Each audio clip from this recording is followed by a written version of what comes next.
अस्सलाम वालेकुम। Welcome back to my YouTube channel. आज हम बना रहे हैं चिकन के शामी कबाब।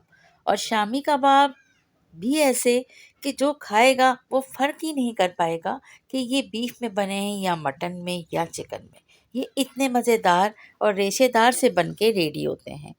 तो बहुत सारी बहनों को शिकायत होती है कि उनसे शामी कबाब बनते हैं तो सिर्फ गोश्त या मटन के, लेकिन अगर चिकन के बनाते हैं ना ही वो रेशेदार बनते हैं और ना ही उनमें ज़्यादा टेस्ट होता है।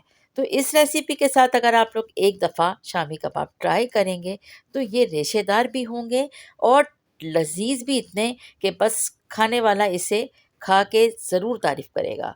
एक दफ़ा इस रेसिपी के साथ ये रेशेदार कबाब आप लोग ज़रूर ट्राई करें। बच्चों को लंच बॉक्स में दें या ब्रेकफास्ट में खाएं या लंच डिनर में आप साइड डिश के तौर पर इसको सर्व कीजिए। बना के इसको फ्रीज़ भी किया जा सकता है। बेइंतहा लजीज से ये शामी कबाब बनाने के लिए हम यहाँ पे ले रहे हैं जस्ट 1 कप चने की दाल, जिसे हमने आधे घंटे के लिए पानी में भिगो के रखा था। दाल अच्छे से सॉफ्ट होने के बाद ही हम इसके कबाब बनाएंगे। तो सबसे पहले हम यहाँ पर ऐड कर रहे हैं 2 छोटे साइज़ की प्याज। प्याज ऐड करने के बाद 2 टुकड़े हम अदरक के इसमें ऐड कर लेंगे। 8 से 10 जवे लहसुन के इसमें ऐड करना है। 1 टीस्पून भर के हम सफ़ेद ज़ीरा इसमें ऐड कर लेंगे। अब बारी आती है इसमें कुछ गरम मसाले ऐड करने की। आप चाहें तो गरम मसालों को दरदरा सा ग्राइंड कर लें, लेकिन मैं यहाँ पर साबित गरम मसाले ही इस्तेमाल करूँगी। इससे कबाबों के अंदर टेस्ट बहुत अच्छा आता है। 4 से 5 अदद हमने ली हैं लौंगें।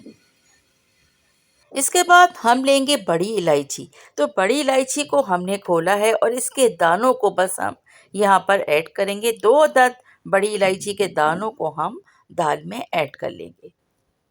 बड़ी इलायची की खुशबू कबाबों में बहुत अच्छी लगती है, तो बस इसको भी ऐड ज़रूर कीजिएगा। इसके बाद हम यहाँ पर ऐड करेंगे चिली फ्लेक्स यानी कुटी हुई लाल मिर्च। आप चाहें तो साबित मिर्च भी ऐड कर सकते हैं। कुटी हुई लाल मिर्च यहाँ पर मैंने 1 टेबल स्पून ऐड की है। साथ साथ हाफ टी स्पून से थोड़ी कम हल्दी पाउडर भी ऐड करेंगे जस्ट कलर के लिए।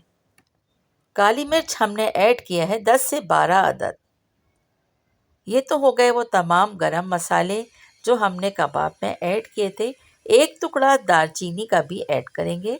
दालचीनी से भी कबाबों के अंदर बेइंतहा अच्छी खुशबू आती है।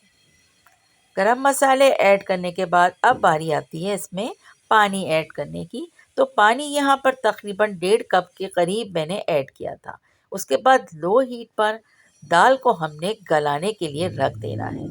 दाल 75% सॉफ्ट होती है, तब हम इसमें चिकन को धोकर खुश करके हमने रखा था जो बोन्स के साथ, उसको हम इसमें ऐड कर लेंगे। मीडियम हीट पर हम दोनों चीज़ों को फिर कुक करेंगे। चिकन बहुत जल्दी गल जाता है, इसलिए बहुत ज़्यादा हमें प्रेशर कुकर में इसको कुक करने की ज़रूरत नहीं पड़ती।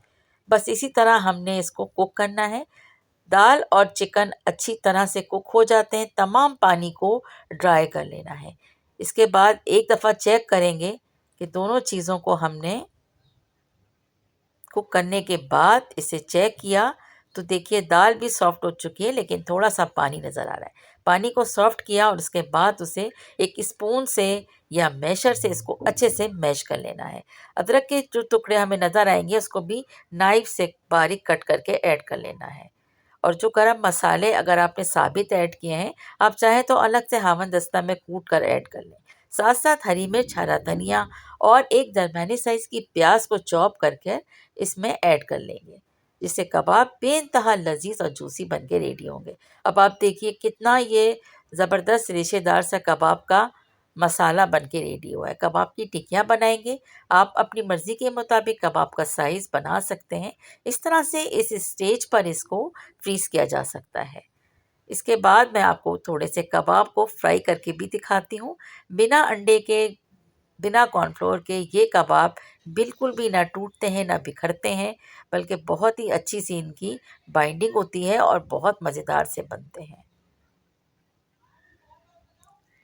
फाइनल लुक आपके सामने है। रेसिपी आपको पसंद आई तो उसको ट्राई ज़रूर कीजिएगा। फीडबैक के लिए लाइक शेयर कमेंट भी ज़रूर कीजिएगा। Thanks for watching.